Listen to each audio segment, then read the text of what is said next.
اہل سنہ جو ہے نا اس کے خلاف ہیں۔ اولاً تو یہ عقیدہ فرض ہے کہ اللہ عرش کے اوپر ہے، لیکن اس کے باوجود بھی پوری کائنات، یہ عرش بھی مخلوق ہے نا، اور نیچے 7 آسمان وہ بھی مخلوق ہیں، اللہ کی کرسی وہ بھی مخلوق ہے، زمین مخلوق ہے، اور ان میں جتنی بھی کائنات ہے حیوانات، نباتات اور جمادات، ہر شے، ایک ایک ذرہ اللہ تعالیٰ سے مخفی نہیں ہے، اوجل نہیں ہے۔ یہ عقیدہ ہونا چاہیے۔ عرش جو ہے نا ویسے لغوی معنی اس کا بادشاہ کے تخت پر یہ لفظ بولا جاتا ہے، جس طرح ملکہ سبا اس کے بارے میں قرآن پاک میں ہے وَلَهَا عَرْشٌ عَظِيمٌ۔ ہدہد نے جو آ کے بتایا تھا حضرت سلیمان علیہ السلام کو کہ اس کے پاس ایک بڑا تخت ہے، شاہی تخت، لسان العرب کے اندر لکھا ہوا ہے۔ یہ عرش کا معنی بلند تخت، کیونکہ عرش کے معنی کے اندر بلندی ہے، عرش یارشو، یہ رفع یرفع کے معنی میں ہوتا ہے۔ عرش فعلن ہے اصل میں مصدر، لیکن اسم مفعول کے معنی میں ہے، معروش کے معنی میں ہے۔ یہ مرشو، معروش بے معنی مرفوع، جتنا پہلے پڑھے ہیں ہم جنات معروشات وغیرہ معروشات، وہاں بھی بتایا تھا میں نے بے معنی مرفوعات۔ تو یہ عرش بخاری شریف کے اندر آیا ہے ویسے کہ اللہ تعالیٰ کے عرش کے جو ہے نا یہ قوائم ہیں، قوائم، ان کا ذکر ہے کتاب التوحید کے اندر صحیح بخاری میں۔ موسیٰ علیہ السلام عرش کے ایک پائے کو، ایک جانب کو پکڑے ہوئے ہوں گے جس وقت نبی صلی اللہ علیہ وسلم اپنی قبر سے اٹھیں گے نا، تو موسیٰ علیہ السلام کو دیکھیں گے کہ عرش کے ایک پائے کو پکڑے ہوئے ہوں گے۔ یہ پتہ چلتا ہے کہ عرش جو ہے نا وہ ذو قوائم ہے، ذو قوائم۔ یہ حافظ ابن کثیر نے البدایہ والنہایہ کی پہلی جلد میں اس کے بارے میں لکھا ہے، کیونکہ اس میں پہلی جلد کے اندر جو ہے نا اس کائنات کی تاریخ ہے، تخلیق، اس میں عرش، کرسی اور قلم، لوح محفوظ، اس طرح پھر آسمان اور فرشتے وغیرہ، ان کی تخلیق کا ذکر ہے۔ تو عرش کا بھی بیان ہے اس کے اندر۔ عرش کے بارے میں فرماتے ہیں العرش هو سریر ذو قوائم تحملہ الملائکہ۔ یہ عرش کے بارے میں انہوں نے بتایا ہے۔ عرش یعنی وہ ایسا تخت ہے جس کے پائے بھی ہیں، ذو قوائم تحملہ الملائکہ، ملائکہ فرشتے اس کو اٹھائے ہوئے ہیں۔ وَهُوَ كَالْقُبَّةِ عَلَى الْعَالَمِ، یہ جہان پر، پورے جہان پر عرش جو ہے نا ایسے ہے جیسے قبہ نما ہے، قبہ نما۔ وَهُوَ سَقْفُ الْمَخْلُوقَاتِ، اور یہ مخلوقات کی چھت ہے۔ نیچے جو ہے نا عرش کے نیچے جو بھی مخلوقات ہے نا یہ سب کی چھت ہے عرش، اور سب کو محیط ہے یہ عرش۔ تو اس طرح تفسیر طبری کے اندر بھی یہ ہے ذل عرش لفظ جو ہے نا سورہ غافر کی آیت نمبر 15، اس میں انہوں نے کہا ذو السریر المحیط بما دونہ، تفسیر طبری کے اندر ہے، یعنی اللہ تعالیٰ ایسے تخت والا ہے جو اپنے سے نیچے کی تمام چیزوں کو محیط ہے، یعنی عرش جو ہے نا محیط ہے اپنے سے، ماتحت جتنی نیچے چیزیں ہیں نا سب کو گھیرنے والا ہے عرش۔ تو اللہ تعالیٰ اس عرش والا ہے۔ تو امام ذہبی نے بھی عرش کے بارے میں ایک مستقل کتاب بھی لکھی ہے، کتاب العرش ہے اس کا نام، 2 جلدوں میں چھپی ہوئی ہے یہ تحقیق کے ساتھ۔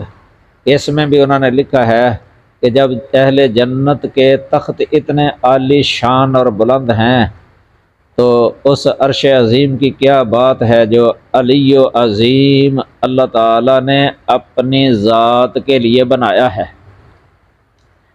یعنی اللہ تعالیٰ نے ایک عظیم عرش، بلند عرش اپنی ذات کے لیے بنایا ہے۔ اس کی بلند وسعت کے کیا کہنے، کیا ہی عالی شان ہیں اس کے قوائم، یعنی اس کے پائے کیا ہی عالی شان ہیں، اور کتنی بلند شان ہے اس کی ماہیت اور حقیقت کی، اور اس کے اٹھانے والے فرشتوں کی جو عرش کے ارد گرد گھیرا باندھنے والے ہوں گے، اور کیا ہی خوبصورت اور بارونق ہے وہ عرش عظیم۔ یہ ویسے امام ذہبی کی کتاب ہے، کتاب العلو للعلی الغفار۔ اس کتاب کا اختصار کیا ہے شیخ ناصر الدین البانی صاحب نے، اس کا نام ہے مختصر العلو للعلی الغفار۔ یہ اس میں انہوں نے کہا ہے، صفحہ 99 اور 100 ہے، ایک ہی جلد میں یہ چھپی ہوئی ہے۔ ویسے یہ کتاب العلو علیحدہ ہے اور کتاب العرش ان کی علیحدہ ہے، دو کتابیں۔ تو پھر انہوں نے کہا واسع کرسیہ السماوات والارض، کہ وہ حدیث میں کہتے ہیں کہ حدیث میں ہے کہ اس کی کرسی کے مقابلہ میں آسمان اور زمین ایسے ہیں جیسا کہ جنگل میں ایک حلقہ پڑا ہو، لوہے کا ایک چھوٹا سا کڑا ہوتا ہے نا، جس طرح، یا انگشتری جو انگوٹھی ہوتی ہے، اس طرح کوئی بڑے جنگل کے اندر پڑا ہو، اس طرح یہ کرسی کے مقابلہ میں آسمان اور زمین ہیں، اتنے چھوٹے ہیں، یعنی آسمان زمین کرسی کے مقابلہ میں۔ تو اور عرش جو ہے نا یہ اتنا بڑا ہے کہ عرش کے مقابلہ میں کرسی بھی ایسے ہی ہے جیسے کسی جنگل میں کوئی حلقہ پڑا ہو، یعنی کرسی بہت چھوٹی ہے عرش کے مقابلہ میں، آسمان اور زمین جو ہے نا بہت چھوٹے ہیں کرسی کے مقابلہ میں۔ یہ 100 صفحہ ہے اسی کتاب کا، مختصر العلو۔ پھر انہوں نے لکھا ہے کہ یہ عرش عظیم جنت الفردوس کے اوپر ہے اور اس کے نیچے پانی ہے، جنت الفردوس کے اوپر پانی ہے اور پانی کے اوپر اللہ تعالیٰ کا عرش عظیم ہے۔ یہ طبری، ابن کثیر اور ذہبی، ان کا بیان جو ہے نا یہ کتاب و سنت کے مطابق ہے، اور اہل سنہ کا مذہب بھی یہی ہے، منہج بھی یہی سلف کا عرش کے بارے میں۔ تو رحمان تعالیٰ کا عرش ایک قبہ نما ہے اور عظیم تخت ہے جس کے قوائم ہیں، قوائم بھی اس کے بے مثل ہیں، یہ دنیا کے قوائم کی طرح تو نہیں ہے، نہ ہی اس کا عرش جو ہے نا وہ دنیا کے عرش کی طرح ہے۔ یہ شرح عقیدہ طحاویہ کے اندر ہے، 310 صفحہ اور 311 صفحہ۔ عرش بڑا ہے کرسی سے، کرسی عرش کے مقابلہ میں ایسے ہی ہے جیسے بڑے جنگل کے اندر ایک کڑا پڑا ہو، ہلکا لوہے کا انگشتری۔ جس طرح زمین آسمان جو ہے نا وہ کرسی کے مقابلہ میں اتنے چھوٹے ہیں، جس طرح وہ بڑے جنگل کے مقابلہ میں وہ ایک چھلا جو پڑا ہو لوہے کا وہ چھوٹا ہے۔ اور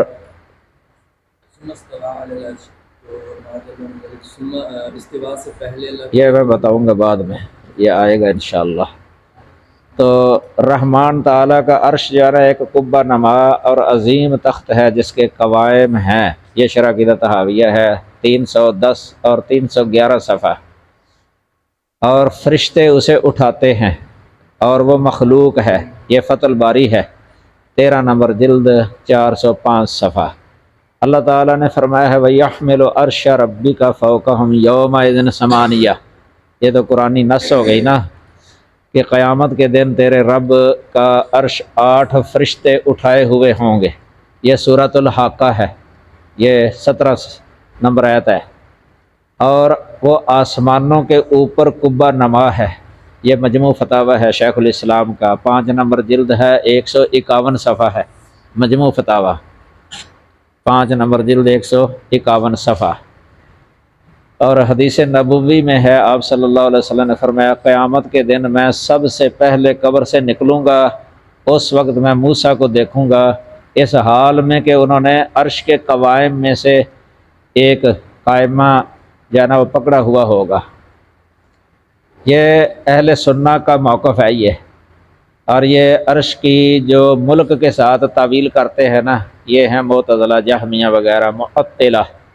یہ امام عثمان بن سعید دارمی، انہوں نے کتاب لکھی ہے ان کے خلاف، کتاب الرد علی الجہمیہ۔ وہ یہ کہتے ہیں کہ معطلہ نے عرش رحمان کا بھی انکار کیا ہے۔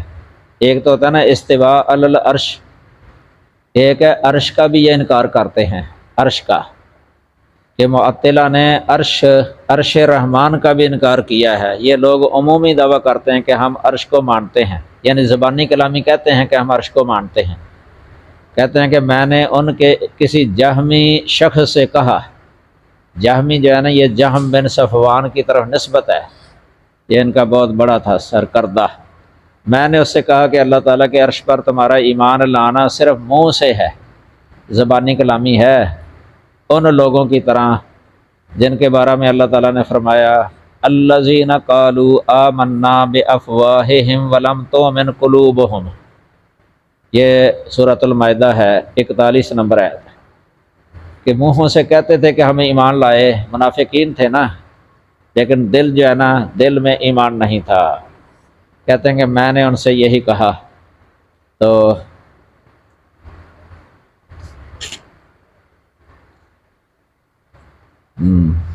امام دارمی کہتے ہیں کہ اے جہمیوں اور معتزلیوں، کیا تم اس بات کا اقرار کرتے ہو کہ اللہ تعالیٰ کا ایک معروف عرش ہے جس کا یہ وصف بیان کیا گیا ہے کہ وہ 7ویں آسمان کے اوپر ہے، اسے فرشتے اٹھائے ہوئے ہیں اور اللہ تعالیٰ اس کے اوپر ہے، جیسا کہ اللہ تعالیٰ نے یہ بات خود بیان فرمائی ہے، اور اللہ تعالیٰ اپنی مخلوق کے اندر داخل نہیں۔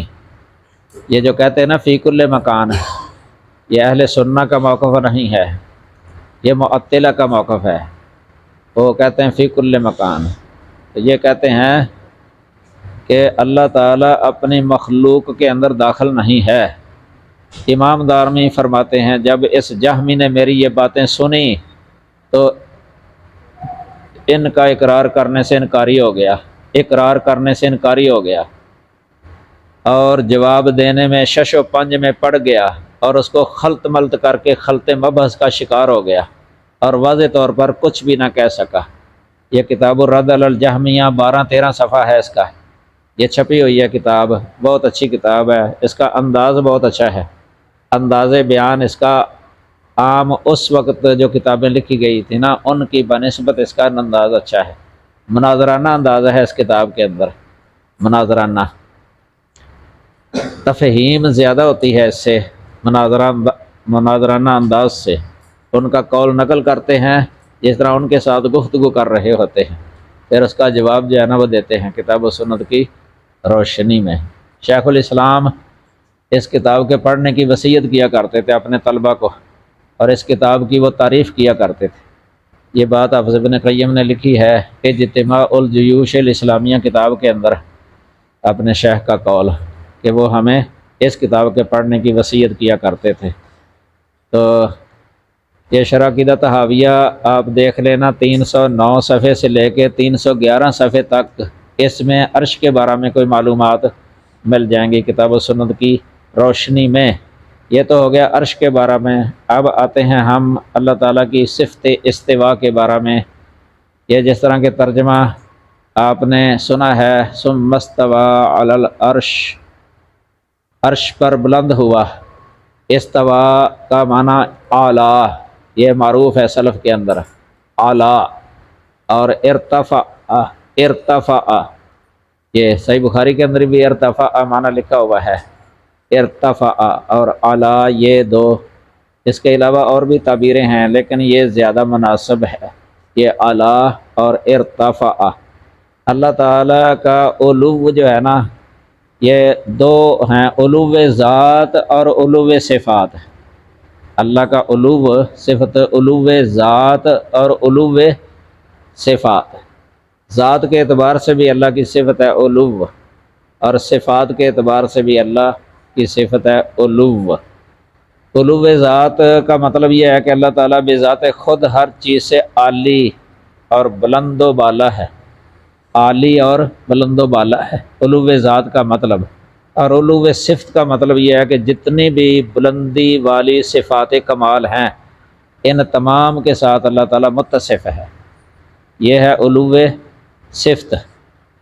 اللہ تعالیٰ کے علو ذات کا انکار کرنے والے کون ہیں، اس کے بارے میں امام ابو الحسن اشعری کا قول جو ہے نا اس سے سمجھ آ جاتا ہے۔ یہ امام ابو الحسن اشعری جو ہے نا، یہ پہلے ایک دن میں نے بتایا تھا آپ کو، 3 مرحلے ان پر آئے ہیں۔ ایک مرحلہ ان کا اعتزال والا تھا، 40 سال تقریباً یہ رہے تھے معتزلی۔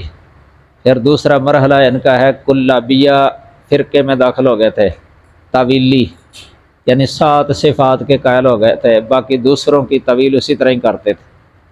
تیسرا مرحلہ ان کا یہ ہے جو اہل سنہ کا موقف ہے صفات کے بارے میں، امام احمد بن حنبل رحمہ اللہ، انہوں نے کتاب لکھی تھی کتاب الابانہ، یہ آخری مرحلے کی ہے یہ کتاب۔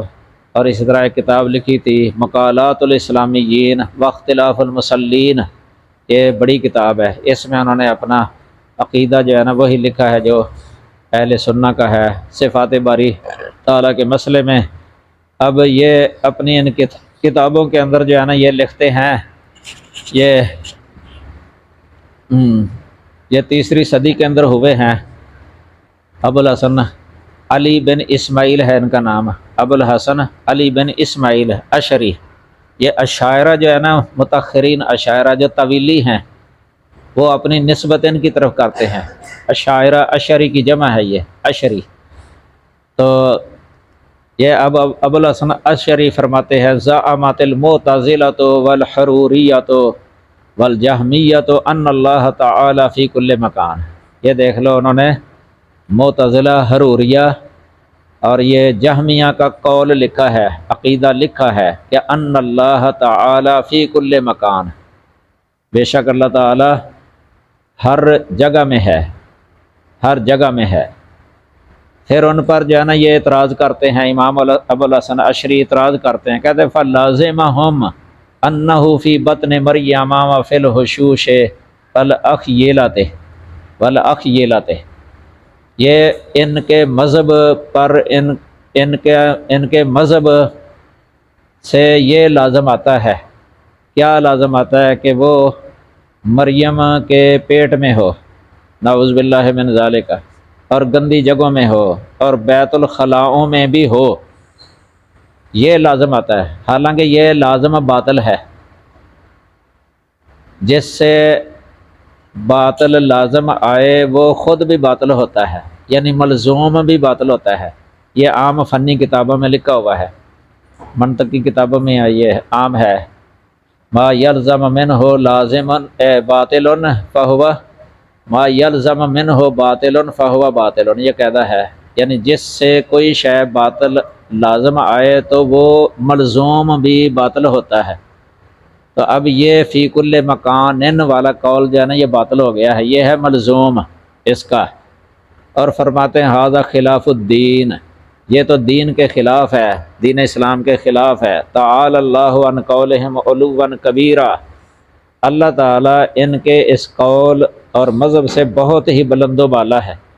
یہ الابانہ عن اصول دیانہ 109 صفحہ ہے اس کتاب کا۔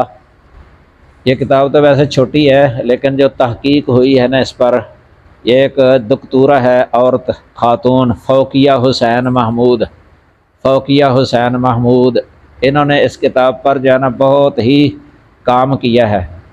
شروع میں بہت مفصل جو ہے نا یہ مقدمہ اور باس وغیرہ لکھی ہوئی ہے، وہ اصل کتاب سے بھی بلکہ زیادہ ہو گئی ہے جو انہوں نے لکھی ہے شروع میں۔ یہ لکھنے والی خاتون ہے، تو یہ اس کی کتاب کا حوالہ ہے 109 نمبر۔ ویسے اردو میں ترجمہ چھپ گیا ہے اس کتاب کا، الابانہ کا۔ اور آگے فرماتے ہیں کہ ان سے یہ بھی کہا جائے گا، معتزلہ سے یہ بھی کہا جائے گا کہ اگر اللہ تعالیٰ اپنے عرش پر مستوی نہیں ہے اور وہ ہر مکان میں ہے تو فہو تحت العرش، پھر اس تحت الارض، فہو تحت الارض، تو پھر تو وہ اس زمین سے بھی نیچے ہو گیا، کیونکہ وہ بھی تو مکان ہے نا، زمین سے بھی نیچے ہو گیا، کیونکہ زمین کے نیچے جو ہے نا وہ بھی تو مکان ہے نا، جب یہ کہا جائے فی کل مکان تو یہ بھی ایسے لازم آتا ہے ان کے قول سے۔ پھر کہتے ہیں کہ حقیقت یہ ہے کہ اللہ تعالیٰ ہر فوق سے بھی اوپر ہے، ہر فوق سے بھی اللہ اوپر ہے، یعنی اس ہر اوپر سے بھی اوپر ہے، اللہ سے اوپر کوئی نہیں۔ لیس فوقہ کا شیء، حدیث آتی ہے نا، لیس فوقہ شیء، کہ اس سے اوپر کوئی نہیں۔ یہ ظاہر کا معنی کہ هو الظاہر، صورت حدید کی ہے نا، وهو الظاہر هو الاول والآخر والظاہر والباطن۔ ظاہر کی تفسیر نبی صلی اللہ علیہ وسلم نے یہی فرمائی ہے نا کہ اللہ سے اوپر کوئی نہیں۔ یہ الابانہ کا صفحہ 110 اور 111 ہے۔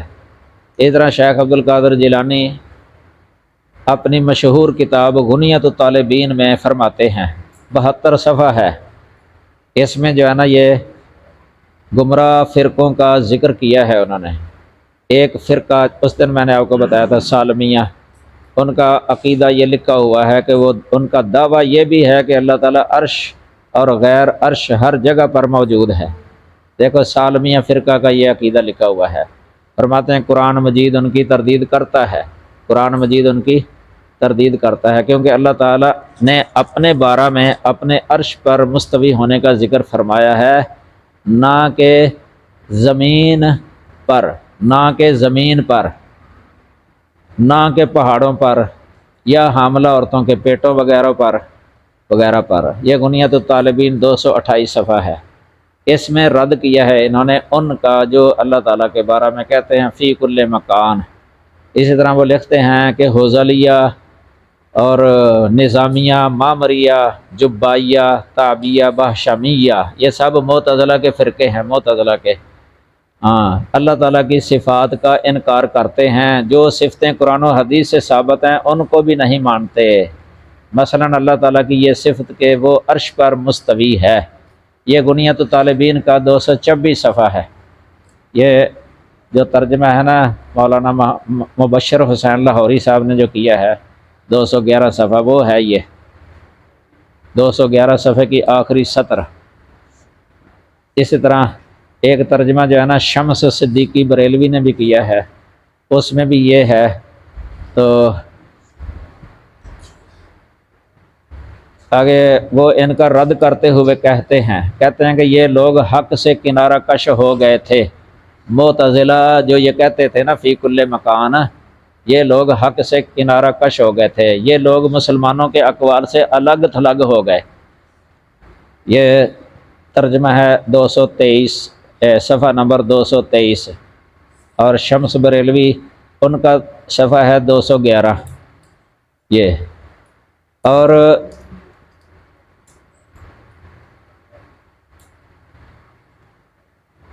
یہ نا معتزلہ نے تو یہاں تک کہہ دیا تھا لیس علی العرش الہ یعبد، لیس علی العرش الہ یعبد، یہ معتزلہ نے کہہ دیا، جہمیہ نے، کہ عرش پر کوئی ایسا الہ نہیں ہے جس کی عبادت کی جائے۔ ولا فوق السماوات الہ یصلی لہ، اور نہ ہی آسمانوں کے اوپر کوئی ایسا الہ ہے جس کے لیے نماز پڑھی جائے، ویسجد، اور سجدہ کیا جائے۔ یہ قصیدہ نونیہ کی پیانا ایک فصل ہے، اس کا یعنی جلد 1 ہے، صفحہ نمبر 172۔ یہ شیخ خلیل حراس کی شرح والا جو نسخہ ہے نا اس کا ہے یہ صفحہ، جلد 1 ہے، صفحہ 172۔ یہ قصیدہ نونیہ میں ایک فصل کا عنوان ہے یہ، اس کے مطابق آگے شعر بنائے ہوئے ہیں۔ تو بہرحال اس سے یہ پتہ چلا کہ یہ جو ہے نا فی کل مکان والا عقیدہ یہ اہل سنہ کا نہیں ہے۔ اس طرح اور بھی کئی اہل علم نے یہ معتزلہ کا عقیدہ اسی طرح لکھا ہوا ہے۔ یہ علامہ ابن جوزی نے تلبیس ابلیس کے اندر فی کل مکان والا عقیدہ جو ہے نا یہ جہمیہ کے ایک فرقہ ملتزمہ ان کا یہ لکھا ہوا ہے۔ اور اس طرح اس میں واردیہ ایک فرقہ ہے ان کا، واردیہ، ان کے بارے میں بھی لکھا ہوا ہے فی کل مکان، یہ معتزلہ کا ایک فرقہ ہے واردیہ۔ تو یہ تلبیس ابلیس عربی جو ہے نا اس کا ترجمہ عربی سمیت اس کا ترجمہ 25 ہے، یعنی عربی بھی لکھی ہوئی ہے اور اس کا ترجمہ بھی ساتھ لکھا ہوا ہے 25 صفحہ۔ اور تلبیس ابلیس جو شیخ سلیم ہلالی صاحب، شیخ البانی صاحب کے شاگرد ہیں، انہوں نے جو تحقیق کی ہے اس کا 63 صفحہ ہے، یہ 63 صفحہ۔ تو تلبیس ابلیس جو مترجم ہے نا، مترجم یہ مولانا عبدالحق اعظم گڑھی ہیں جنہوں نے ترجمہ کیا ہے اس کا، مولانا عبدالحق اعظم گڑھی، ہندوستان کے اندر پرانا ترجمہ جو عام تلبیس ابلیس اردو کے اندر ملتی ہے نا، اس کے اندر انہوں نے بطور فائدہ ایک بات لکھی ہے کہ وہ کہتے ہیں کہ تعجب ہے کہ کسی گمراہ فرقہ کا یہ اعتقاد اکثر عوام اہل سنہ میں پھیل گیا، یعنی ہے تو گمراہ فرقے کا یہ عقیدہ ہے فی کل مکان والا، لیکن عوام کے اندر جو ہے نا، جو عوام اپنے آپ کو جو اہل سنہ بھی کہتے ہیں، ان کے اندر بھی یہ پھیل گیا ہے، تو اس پر وہ تعجب کر رہے ہیں، حیران ہوتے ہیں، اور یہ لوگ بھی کہنے لگے کہ خدا ہر جگہ موجود ہے۔ پھر انہوں نے لکھا کہ شاید اس کا سبب یہ ہو کہ محکمہ عدالت و قضاء میں قسم لینے کا یہ طریقہ تھا، یعنی انڈیا کے اندر نا، ہندوستان کے اندر یہ عدالت کے اندر قسم لینے کا یہ طریقہ تھا کہ خدا کو حاضر ناظر جان کر قسم کھاؤ، یعنی شاہد کو کہتے تھے کہ جس سے قسم لینی ہوتی تھی نا، یا مدعا علیہ، اس سے قسم لینی ہوتی تھی مدعا علیہ سے، کہ خدا کو حاضر ناظر جان کر قسم کھاؤ یا گواہی دو، تو عوام اپنی بے علمی سے یہ سمجھے کہ خدا حاضر و موجود ہے، حالانکہ قاضی کا مطلب یہ تھا کہ اللہ تعالیٰ عالم و ناظر ہے، عالم و ناظر ہے، اور یہی عربی محاورہ ہے، یعنی اللہ تعالیٰ تجھ کو دیکھتا ہے اور علیم و خبیر ہے، تو یہ یاد کر کے سچی قسم کھائے گا، یہ تھا اس کا مطلب۔ تو لوگوں نے یہ سمجھ لیا کہ حاضر سے مراد وہ ہو گیا فی کل مکان والا، عوام نے اپنی سمجھ سے حاضر کے یہ معنی سمجھے جیسے آپس میں بولا کرتے ہیں، لہذا علماء پر فرض ہے کہ واعظ میں اللہ تعالیٰ کی وحدانیت اور اعتقاد حق کو اول بیان کیا کریں، تاکہ آئندہ ان کی نصیحت سچے ایمان والوں کو مفید رہے۔ یہ تلبیس ابلیس کا 31 صفحہ ہے، یہ 31 صفحہ مترجم پرانا نسخہ ہے۔ یہ آگے آپ یاد رکھ لیں کہ اللہ تعالیٰ کا عرش پر مستوی ہونے کے جو دلائل ہیں نا، یہ ایک تو کتاب اللہ ہے، ایک سنت رسول، ایک اجماع، اور تیسرا عقل یا فطرت، اور ایک فطرت۔ یہ اگر دو علیحدہ علیحدہ بنا لیں، عقل و فطرت، تو یہ بن جاتے ہیں 5، کتاب اللہ، سنت رسول، اجماع اور عقل اور فطرت، یعنی 5 دلیلیں، 5 دلیلوں سے ثابت ہے اللہ تعالیٰ کا عرش پر مستوی ہونا۔ سب سے پہلے قرآن مجید سے جو ہے نا، یہ عرش کا ذکر تو 21 آیات کریمہ میں ہے، اللہ تعالیٰ کے عرش کا ذکر جو ہے نا 21 آیات کریمہ میں ہے، ان میں سے 7 آیات میں اللہ تعالیٰ کے عرش پر مستوی ہونے کا ذکر ہے، اور وہ 7 مقامات یہ ہیں۔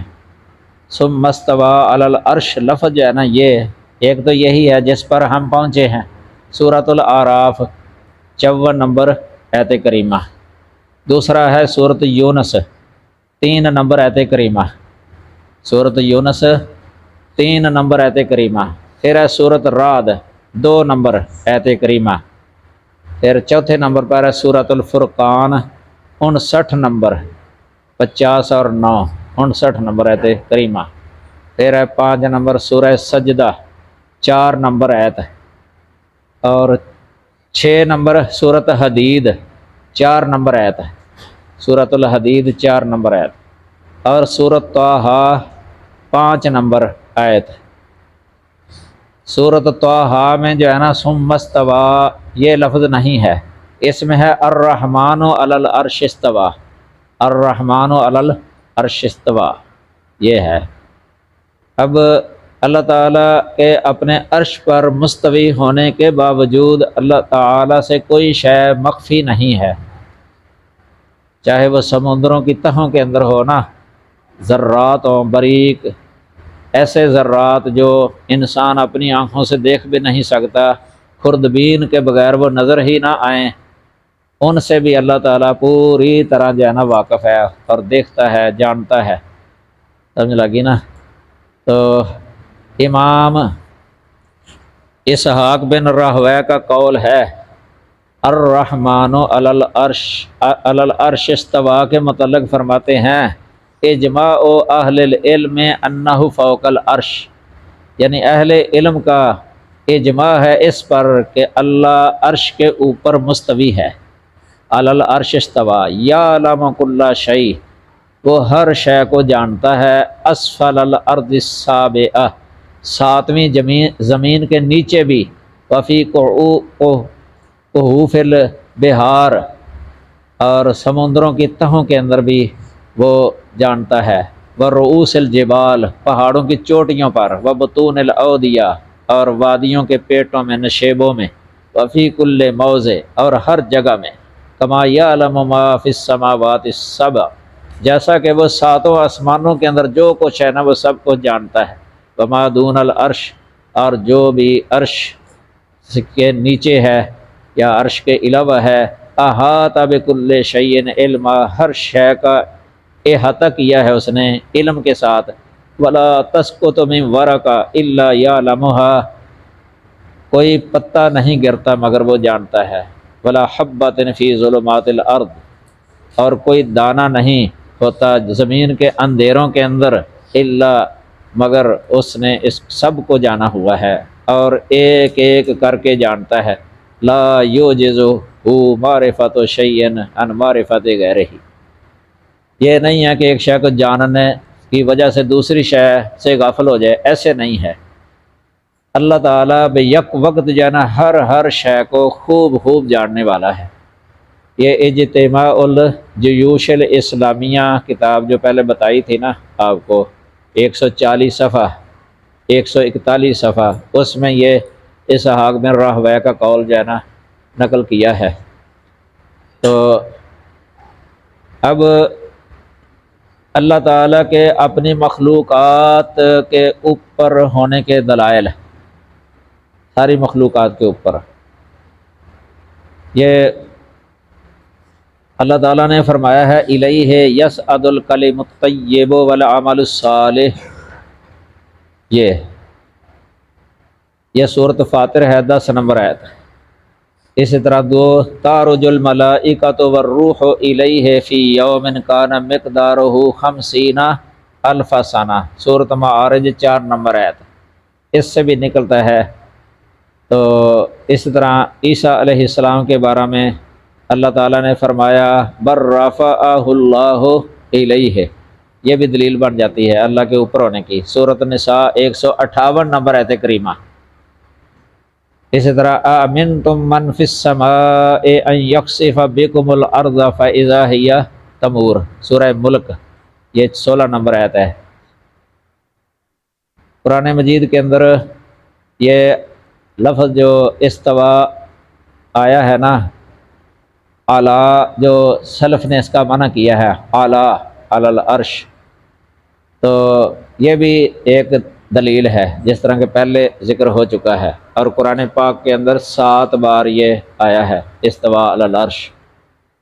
تو اب کئی لوگ جو ہے نا استوا کی تعویل کرتے ہیں استیلا کے ساتھ، استوا کی تعویل کرتے ہیں استیلا کے ساتھ، یہ وہی لوگ تعویل کرتے ہیں جو اللہ کے بارے میں یہ عقیدہ رکھتے ہیں فی کل مکان والا، بذاتہ ہی فی کل مکان۔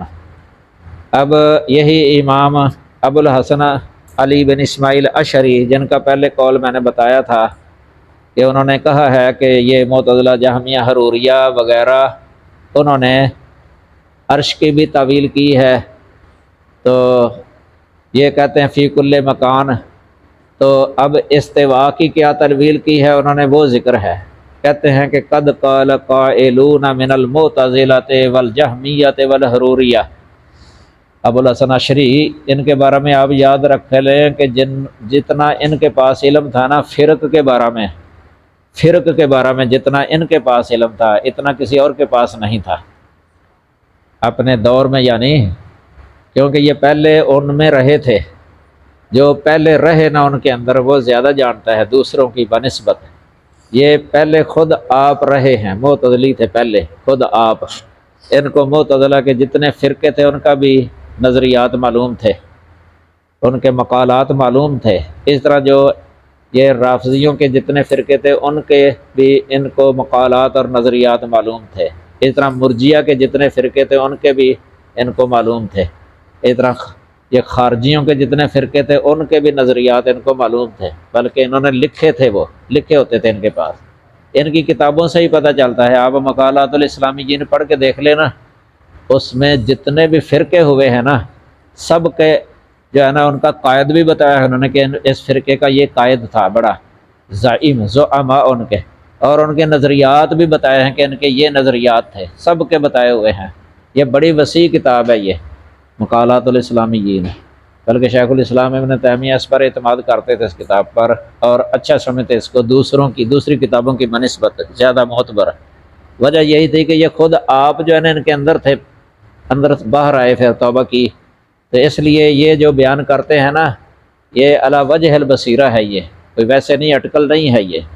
تو انہوں نے کہا قد قال قائلون من المعتزلۃ والجہمیۃ والحروریہ ان معنی قول اللہ تعالی الرحمن علی العرش استوى انہ استولی۔ دیکھو نا، یہ معتزلہ جہمیہ حروریہ نے کہا ہے کہ استوا کا معنی ہے استولا و ملکا، یہ دو معنی کرتے تھے، تین لفظوں کے ساتھ اس کی طویل کرتے تھے، استولا اور ملکا اور قہرا، یہ تین لفظوں کے ساتھ طویل کرتے تھے، استولا اور ملکا اور قہرا۔ وَأَنَّ اللَّهَ فِي كُلِّ مَكَانٍ، وَأَنَّ اللَّهَ فِي كُلِّ مَكَانٍ، یعنی عرش کے اوپر نہیں سمجھتے تھے کہ صرف عرش کے اوپر ہے، کہتے تھے فی کل مکان۔ تو وَجَحَدُوا أَن يَكُونَ اللَّهُ عَزَّ وَجَلَّ مُسْتَوِيًّا عَلَىٰ عَرْشِهِ، اور انہوں نے انکار کیا اس کا کہ اللہ اپنے عرش کے اوپر ہو، بلند ہو، کما قال اہل الحق، جیسا کہ اہل حق نے کہا ہے۔ اہل حق یہی کہتے تھے کہ وہ علی عرش، اپنے عرش کے اوپر ہے، اور یہ کہتے تھے فی کل مکان۔ یہ الابانہ جو ہے نا 108 نمبر صفحہ ہے یہ۔ تو آگے یہ ہے 100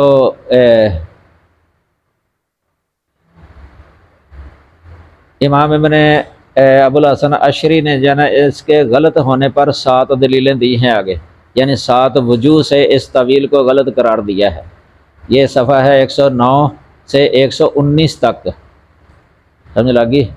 اور صفحہ نمبر 113 کے آخر میں فرماتے ہیں کہ اللہ تعالیٰ کا استواء حلول اور اتحاد سے پاک اور منزہ ہے۔ یعنی اگر یہ کہا جائے نا فی کل مکان، اس سے تو پھر حلول یہ اور اتحاد جو ہے نا وہ لازم آتا ہے، حالانکہ اللہ تعالیٰ اس سے پاک ہے اور منزہ ہے۔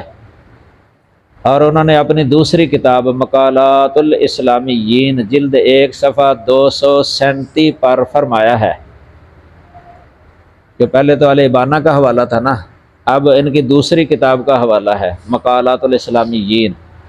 کہتے ہیں وقالت المعتزلۃ فی قول اللہ عز وجل الرحمن علی العرش استوى یعنی استولا، یعنی اس کتاب کے اندر، دوسری کتاب کے اندر بھی انہوں نے یہ معتزلہ کی طویل ذکر کی ہے کہ وہ استوا کا معنی استولا کرتے تھے، استولا۔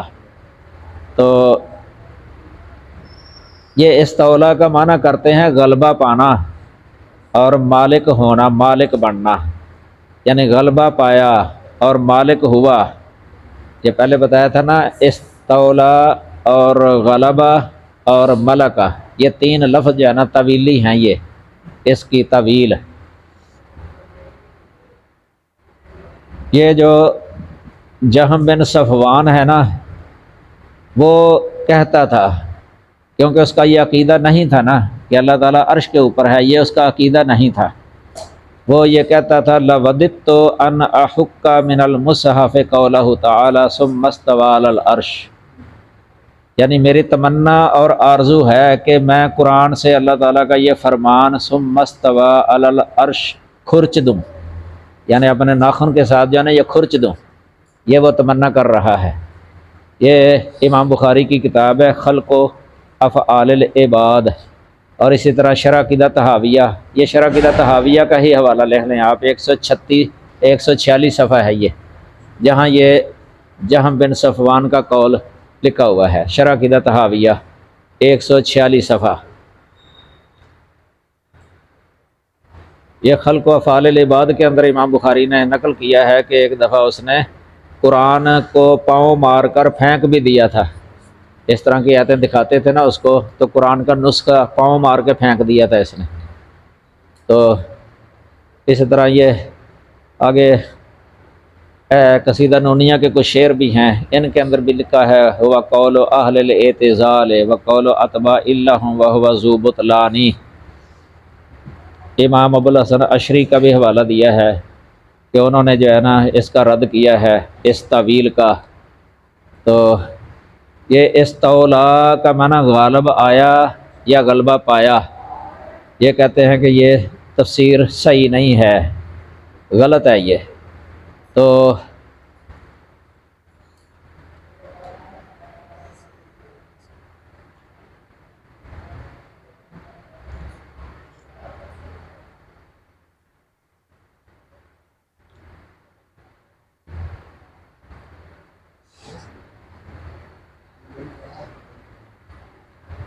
اب جو ہے نا سلف کے نزدیک جو ہے نا، سلف استواء علی العرش پر ایمان رکھتے تھے، لیکن اس کی کیفیت جو ہے نا وہ اللہ کے سپرد کرتے تھے سلف۔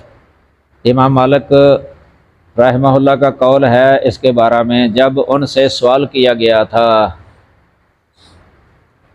الاستواء کیف الاستواء، یہ سوال کیا گیا تھا کہ اللہ کا عرش پر مستوی ہونا کیسے ہے، اس کی کیفیت پوچھی کسی نے، تو انہوں نے یہ کہا تھا الاستواء معلوم والکیف غیر معقول، کئی اس کو اس طرح بھی پڑھ لیتے ہیں والکیف مجہول والایمان بہ واجب والسؤال عنہ بدعۃ۔ یہ ایک مشہور قول ہے امام مالک کا کہ استواء جو ہے نا یہ معلوم ہے، اس پر ایمان واجب ہے، اس پر ایمان رکھنا واجب ہے، اور اس کی کیفیت جو ہے نا وہ مجہول ہے، ہماری عقلوں میں آنے والی نہیں ہے اس کی کیفیت کہ کیسے ہے۔ اس کے بارے میں سوال کرنا بھی انہوں نے کہا کہ یہ بدعت ہے، سوال ہی نہیں کرنا کہ کیف الاستواء، یہ سوال انہوں نے کہا بدعت ہے۔ اور دوسرا یہ بھی ہے کہ یہ جو تعویل کرتے ہیں نا استواء علی العرش کی غلبہ کے ساتھ، تو یہ کسی صورت میں بھی درست نہیں رہتی، کیونکہ جب یہ کہا جائے ثم غلب علی العرش، یہ معنی بن ہی نہیں سکتا، کیونکہ اس سے یہ لازم آتا ہے کہ پہلے غلبہ نہیں تھا، بعد میں جو ہے نا وہ غلبہ ہو گیا، حالانکہ اللہ تعالیٰ کا غلبہ جو ہے نا یہ مالک ہونا غالب آنا وہ ہر وقت ہے۔ یہ یاد رکھیں کہ اللہ کی یہ ذاتی صفت ہے، غالب آنا مالک ہونا اللہ کی یہ ذاتی صفت ہے۔ اور استواء علی العرش جو ہے نا یہ اللہ تعالیٰ کی فعلی صفت ہے، اس کے لیے ثم آ سکتا ہے، ثم استوى علی العرش، سمجھ لگی نا؟ یہ اہل علم نے لکھا اپنی کتابوں میں، بلکہ امام احمد بن حنبل رحمہ اللہ وہ بھی معتزلہ کو یہ جواب دیا کرتے تھے جب ان کے سامنے یہ طویل ہوتی تھی نا استولا، پھر کہتے تھے ثم، پھر آیا ہے جو اس پر، تو اس سے پہلے کیا تھا؟ کیا اس سے پہلے غلبہ نہیں تھا اللہ تعالیٰ کا؟ کیا اس سے پہلے بادشاہی نہیں تھی اللہ تعالیٰ کی؟ مالک ہونا نہیں تھا اللہ تعالیٰ کا؟ وہ تو ہر وقت ہے، اس کے لیے تو ثم آ ہی نہیں سکتا نا ثم۔ تو یہ اس طریقے سے بھی ان کا جو ہے نا رد کیا کرتے تھے۔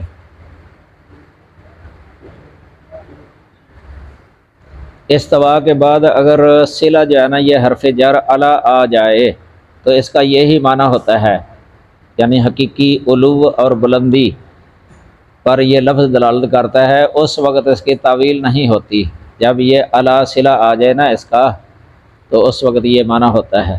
اس جگہ پر جو ہے نا علی ہے، ہاں اگر الا صلہ آ جائے نا، جس طرح قرآن میں آتا ہے ثم استوى الی السماء فسواہن سبع سماوات، تو وہاں قصد کا معنی ہوتا ہے۔ جب الا صلہ آ جائے تو قصد کا معنی ہوتا ہے، اس لیے وہاں قصد الی السماء، وہاں وہ معنی مراد ہے۔ تو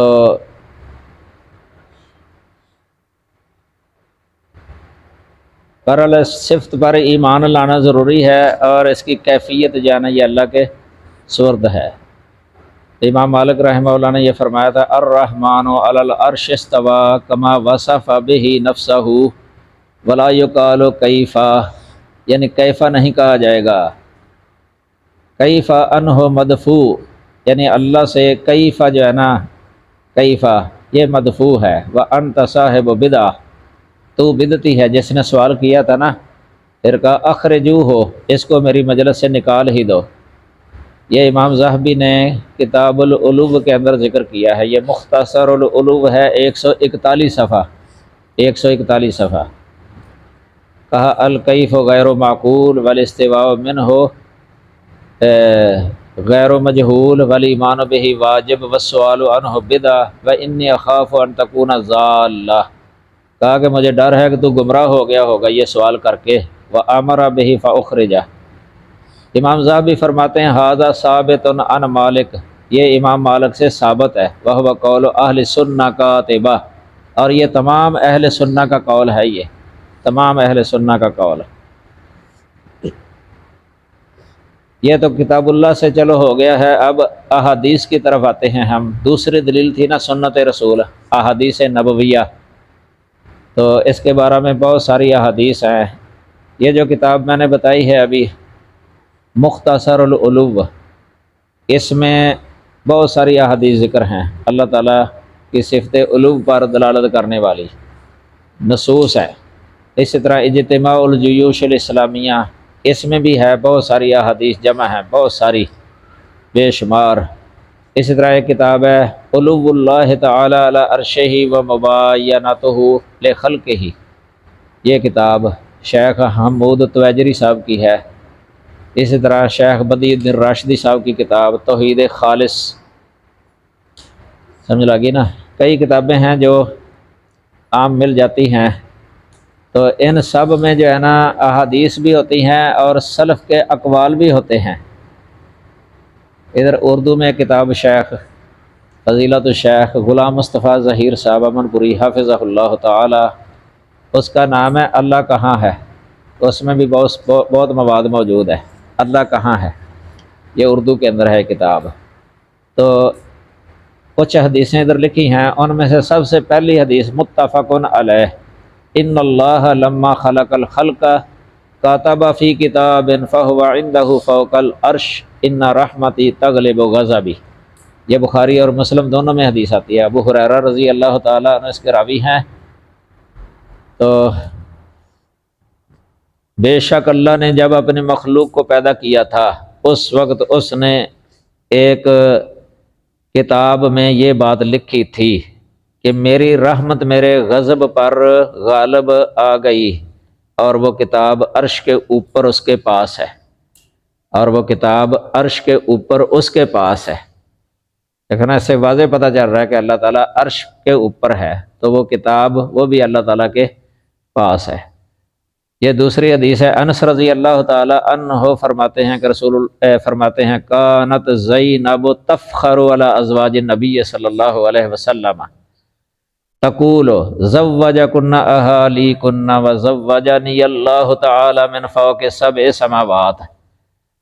یہ کتاب التوحید کے اندر امام بخاری نے یہ حدیث ذکر کی ہے اللہ کی صفت علو کو ثابت کرنے کے لیے، اور باب اس پر یہ بند ہے باب وکان عرشہ علی الماء، حدیث نمبر ہے 7420 نمبر 7420، یعنی ام المومنین زینب رضی اللہ تعالیٰ عنہ نبی صلی اللہ علیہ وسلم کی دوسری ازواج مطہرات پر فخر کرتی تھیں اور کہتی تھیں کہ نبی صلی اللہ علیہ وسلم کے ساتھ تمہاری شادیاں تمہارے گھر والوں نے کی ہیں، یعنی تمہارے اولیاء نے تمہارے باپوں نے کی ہیں، لیکن میری شادی آپ کے ساتھ اللہ تعالیٰ نے 7 آسمانوں کے اوپر سے کی ہے۔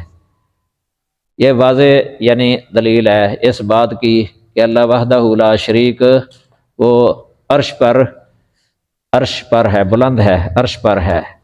تیسری حدیث معاویہ بن حکم سلمی فرماتے ہیں کہ میری ایک لونڈی تھی جو احد پہاڑ اور جوانیاں جگہ کے درمیان میں میری بکریاں چرایا کرتی تھی۔ ایک دن میں نے اچانک دیکھا تو ان میں سے ایک بکری بھیڑیا پکڑ کر لے گیا تھا، اور میں بھی آدم کی اولاد میں سے ایک انسان ہوں۔ مجھے بہت افسوس ہوا، غصے میں آ کے میں نے اسے ایک تماچا مار دیا۔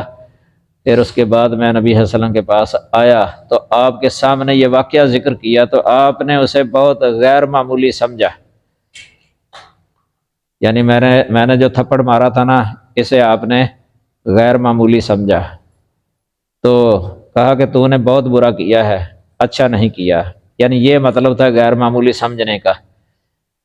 تو مطلب لونڈی پر تو نے ظلم کیا ہے، مطلب یہ تھا اس کا۔ تو میں نے عرض کیا اللہ کے رسول کیا میں اس لونڈی کو آزاد کر دوں؟ آپ نے فرمایا کہ جا اسے بلا کر لا۔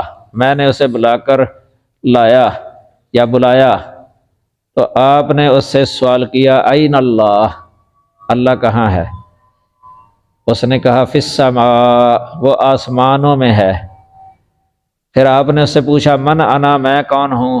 اس نے کہا انت رسول اللہ، آپ اللہ کے رسول ہیں۔ پھر آپ نے اس سے کہا آتقھا فإنھا مؤمنہ، اس آدمی سے کہا کہ تو اس کو آزاد کر دے کیونکہ یہ مومن ہے۔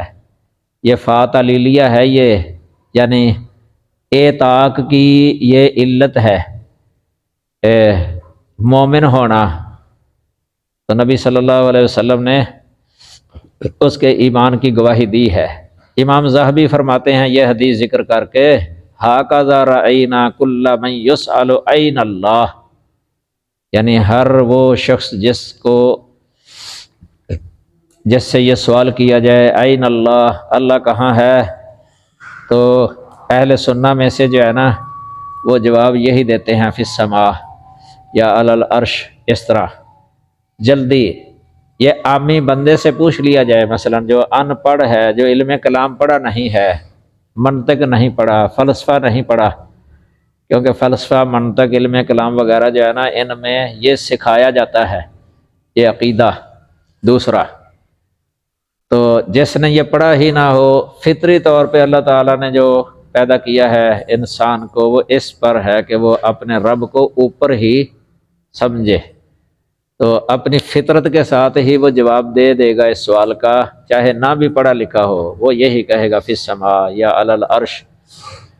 تو پھر امام ذہبی فرماتے ہیں کہ فمن انکر ہاتین المسألتین فانما ینکر علی المصطفیٰ صلی اللہ علیہ وسلم، یعنی جو کوئی ان دو مسئلوں کا انکار کرتا ہے تو حقیقت میں وہ مصطفیٰ صلی اللہ علیہ وسلم کی بات کا انکار کرتا ہے۔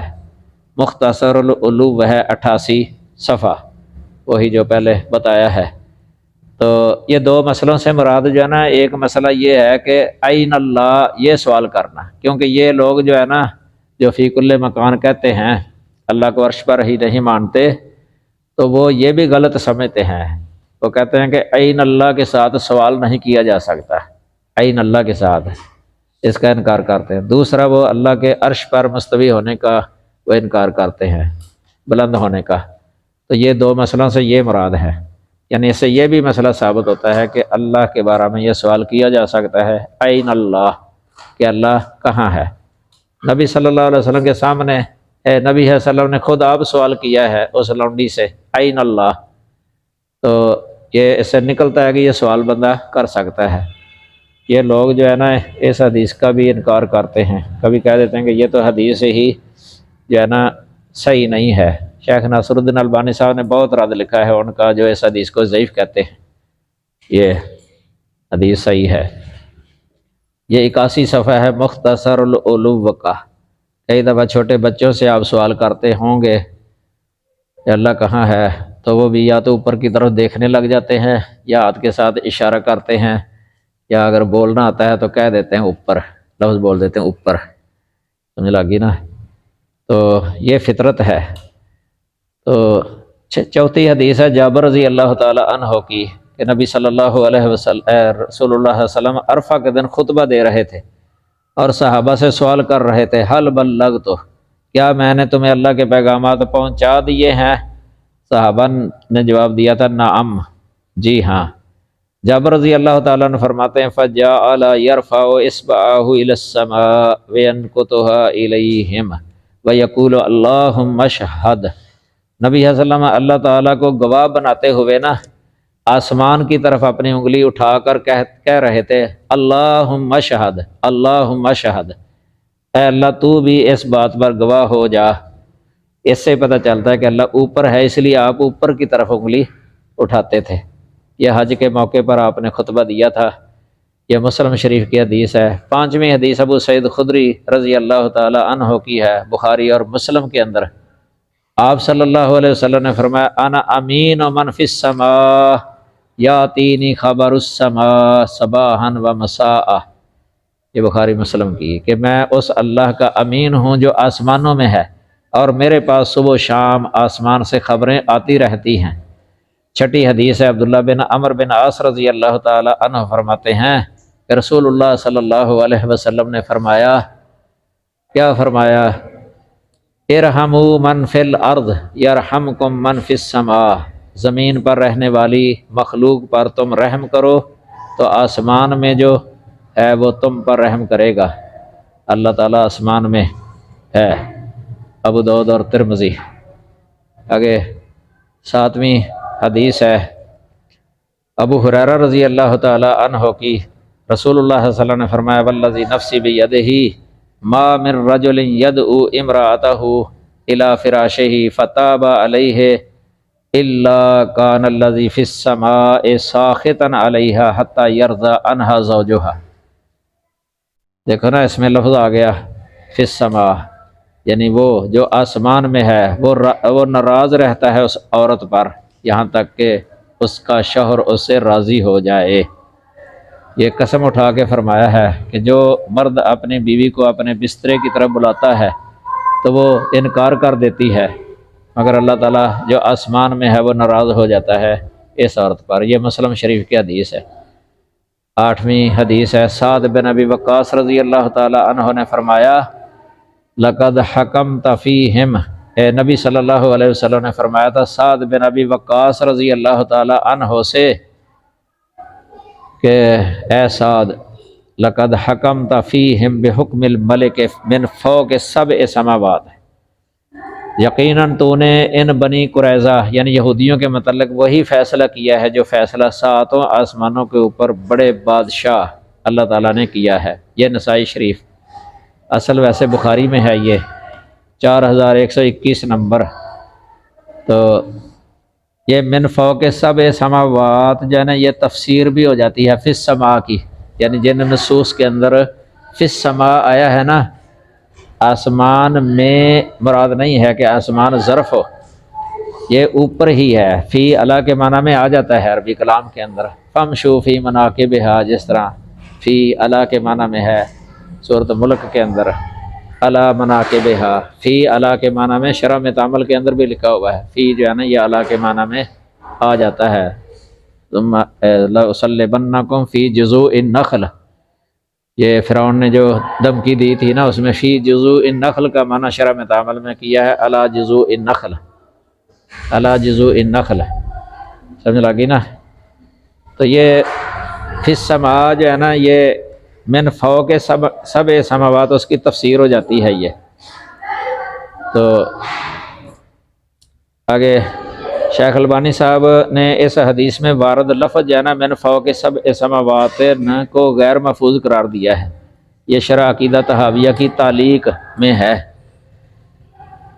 ویسے اس حدیث کے اندر تو ہے یہ جو زینب رضی اللہ تعالی عنہا والی پڑھی ہے پہلے، اس میں ہے کہ ساتوں آسمانوں کے اوپر سے میری شادی کی ہے اللہ تعالیٰ نے اپنے نبی کے ساتھ، وہاں ہے یہ لفظ، یعنی لفظ یہ مسئلہ ٹھیک ہے، یعنی اللہ تعالیٰ کا من فوق سبع سماوات ہونا۔ پھر دوسری نصوص سے پتہ چلتا ہے کہ آسمانوں کے اوپر عرش ہے، تو اللہ عرش کے اوپر ہے۔ اب نویں حدیث ہے عبداللہ بن عباس رضی اللہ تعالیٰ عنہ فرماتے ہیں کہ قیامت کے دن مقتول اپنے قاتل کو سر سے پکڑ کر اللہ تعالیٰ کے پاس لائے گا اور اس کی رگوں سے خون بہہ رہا ہوگا، اور اللہ تعالیٰ سے کہے گا یا رب قاتلانی، اے میرے رب اس نے مجھے قتل کیا تھا، حتیٰ یدنیہ من العرش، حتیٰ کہ قاتل مقتول اس قاتل کو عرش کے قریب کر دے گا۔ یہ مشکات کے اندر بھی ہے، مسند احمد میں حدیث ہے اصل۔ تو یہ 10 حدیثیں جو ہے نا یہاں تک ہو گئی ہیں، تل کا عشرۃ کاملہ۔ آگے اجماع جو ہے نا اس کے بارے میں جن علماء نے صراحت کی ہے کہ اس مسئلے پر اجماع بھی ہے، ان کا ذکر ہوگا۔ یہ کتاب اللہ اور سنت رسول سے جو ہے نا یہ ثابت ہو گیا ہے کہ اللہ تعالیٰ عرش کے اوپر ہے۔ یہ ادھر بھی ویسے یہ جو تفسیر ہمارے سامنے ہے، ہمارے شیخ حافظ عبدالسلام بٹوی صاحب رحمہ اللہ تعالی، اس میں یہ لکھا ہوا ہے صحیح عقیدہ یہ ہے کہ اللہ تعالیٰ ساری مخلوق سے الگ عرش پر ہے، تاہم اس کا علم اور قدرت سب پر حاوی ہے۔ اہل السنہ کا یہی عقیدہ ہے، اور احادیث صحیحہ سے ثابت ہے کہ اللہ تعالیٰ کا عرش آسمانوں زمین پر محیط ہے۔ یہ ابن کثیر سے نقل کیا ہے یہ حاشیہ، اور امام شوکانی کی جو فتح القدیر ہے اس سے یہ حاشیہ نقل ہے، یہ جو عبارت ہے استواء علی العرش، بلکہ انہوں نے کہا کہ عرش پر بلند ہونے کا ہے یہ استواء علی العرش، یعنی عرش پر بلند ہونا۔ سلف صالحین نے بلا تعویل اللہ تعالیٰ کو عرش پر تسلیم کیا ہے۔ چنانچہ یہ آگے پھر وہی امام مالک والا جو قول ہے نا اسی کا معنی لکھا ہوا کہ استواء تو معلوم ہے مگر اس کی کیفیت ہماری عقل سے بالا ہے، اس کا اقرار عین ایمان ہے اور انکار کفر ہے۔ یہی مذہب چاروں اماموں کا ہے۔ سبحانک اللہم و بحمدک اشہد ان لا الہ الا انت استغفرک و اتوب الیک۔